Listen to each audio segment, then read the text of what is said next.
Story now about an ongoing construction project on Corona Drive off of Everhart. At least one store owner is expressing concern over drivers not paying attention to the signs, and some actually end up driving the wrong way.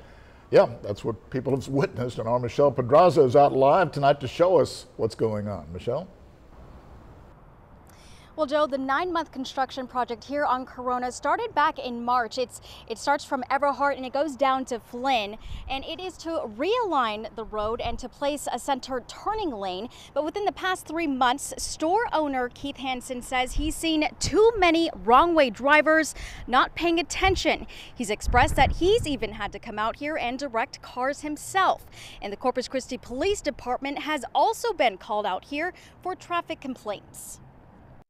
People coming, driving down, dodging barrels, driving the wrong way, through the construction zone, to get to their work, to get to the businesses that they want to go to. It's, some really unsafe procedures. I would see people pull through the parking lot, come from Everhart through the parking lot, dodging, skiing in between barrels from Everhart all the way down here, dodging, coming out into traffic. And even though there's, probably 20 or 30 signs up and down through here.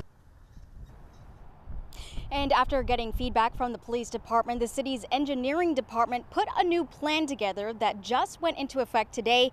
Flynn is now open to two-way traffic to Corona. Tiger Lane is open to two-way traffic up to Flynn, and Corona is one-way eastbound from Flynn to Everhart. And as this construction continues up until December, traffic control may change. It's up to the city along with the Corpus Christi Police Traffic Department to decide what will work best. For now, reporting live from Corona Drive, Michelle Pedraza, 3 News. All right, thank you, Michelle.